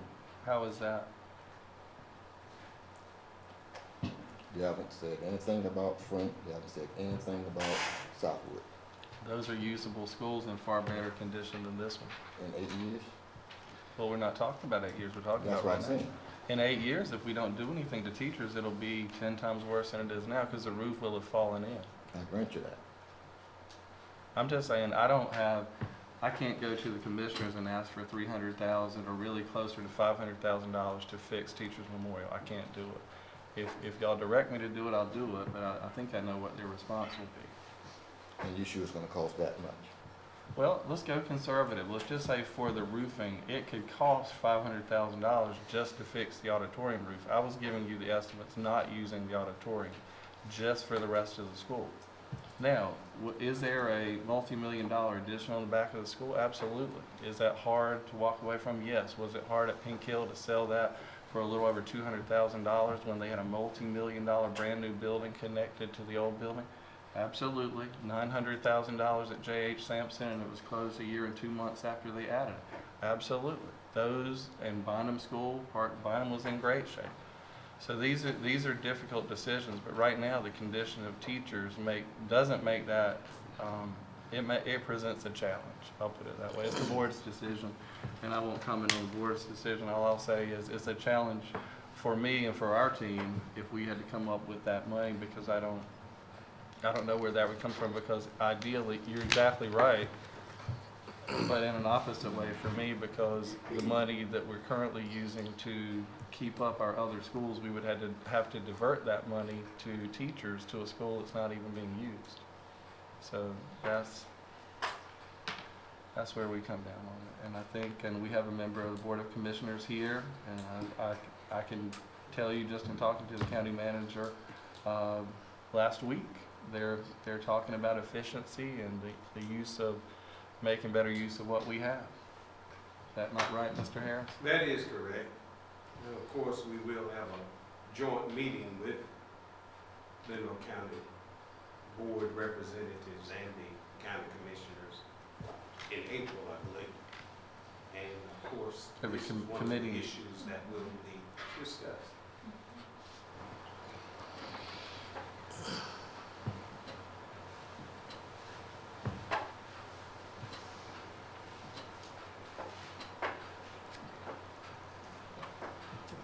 Any other thoughts? So what we, You said that meeting's gonna be in April? Is that right? Is it April? It's not a joint meeting between the two It's boards. It's a committee meeting. representatives. Remember the committee that we formed with a representatives. the chair and the vice chair of this board and the chair and vice chair. That's something new that we're trying this year to try to increase communication between the two boards. We think it's a proactive step. They had a facilitator for their retreat and engaged in strategic planning processes. And this is something the county manager and I talked about, and the two chairs talked about, and we had an idea session and then formed this committee to really kind of just discuss the ideas and increase our ongoing communication about different things. And this being one of them. This wouldn't be the topic of the meeting, but it would likely be an agenda item. Well, I would move to table this until after that meeting.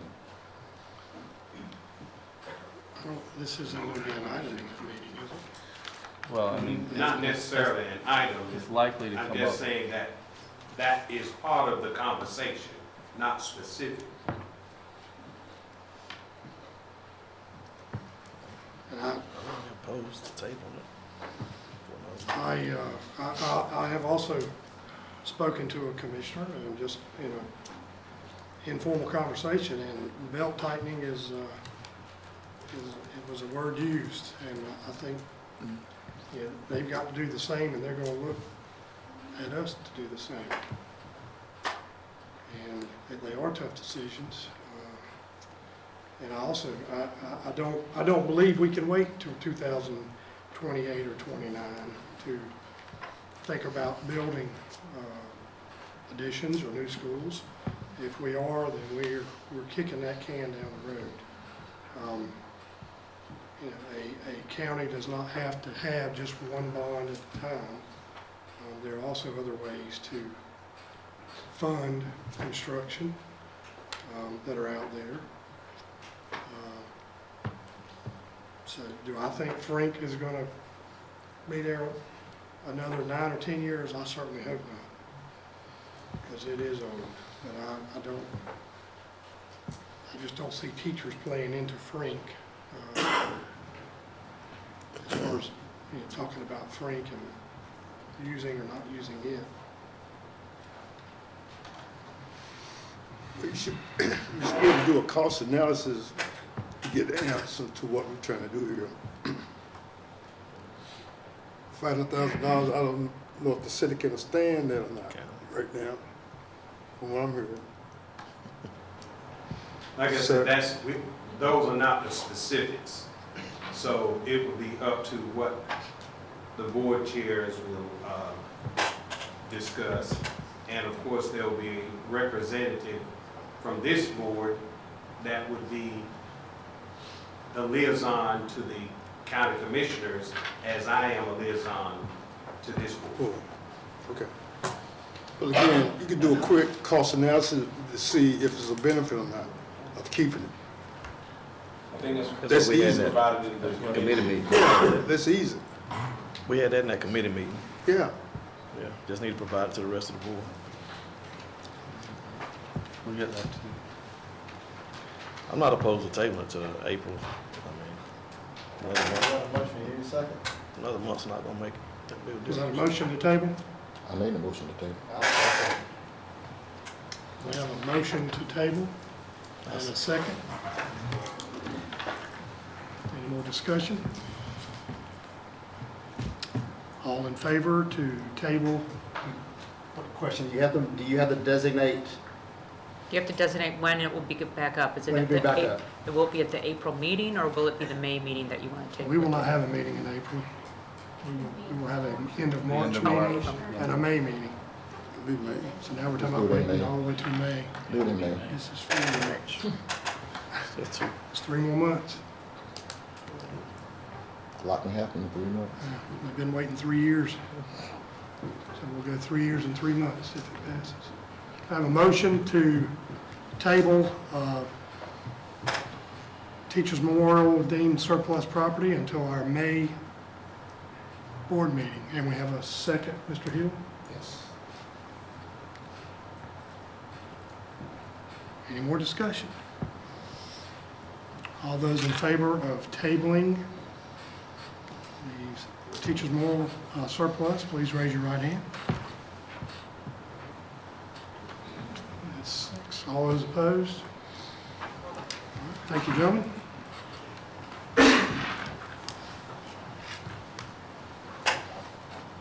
Okay, our next item will be, we'll stay with Mr. Harvey. Yes, sir. Human Trafficking Training Law Compliance. Yes, sir.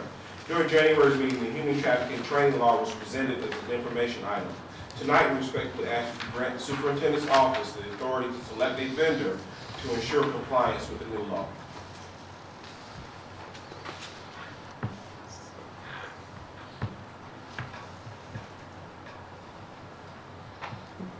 You said a vendor? We would need a Provider. vendor to provide the service to our staff. The training. Yeah, we just need a motion to authorize the superintendent to select a vendor. So moved. Second. And we have a motion by Mr. Smith, and we have a second by Mr. Davis. All those in favor of the motion, please raise your right hand. All right, thank you, John. And our fifth item will be our 2019-2020 budget amendment. Mr. Adams. Thank you again. Budget amendment number 1 is being used to revise the working budget of the Lenore County Board of Education to reflect changes that have occurred throughout the fiscal year. As you have a chance to review the program report code justification details, I'd be more than happy to answer any questions you may have.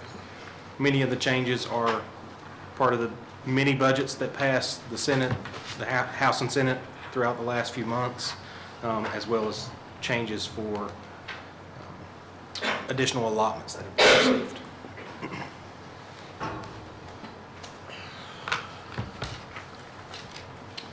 Any questions for Mr. Adams? We'll entertain a motion. Motion to approve the 2019-20 budget amendment as presented. We have a motion by Mr. Hill, Second. second by Mr. Woods. All in favor, please raise your right hand. All right, thank you, gentlemen. Thank you, Mr. Adams. Mr. Adams, just let me say that I think you're doing a great job of managing this budget without an actual state budget. I think you're doing a great, Thank you, sir. Great job. An actual budget. Right. You do have a budget, it's just old. Next item, out-of-state school field trip, Mrs. Herring. Yes, sir. Thank you, Mr. Chairman. South Lenore High School is requesting for the girls softball team to travel to Myrtle Beach, South Carolina, April the 12th through the 15th. There's a competition that they would like to participate in. It's a 3-day tournament. We'd like permission for those for that team to travel via activity bus. So moved. Second. A motion by Mr. Smith and a second by Mr. Hill. All in favor, please raise your right hand. All right, thank you, gentlemen. Thank you, Mrs. Herring. And our last item is surplus item. Mr. Harvey. Yes, sir. The following item is presented for your consideration. We deem surplus. Any funds derived from the sale will be returned to the respective department. And tonight we have a warmer from North Carolina High School Child Nutrition Department. Mr. Hoffman, you have any need for a warmer? For the selling.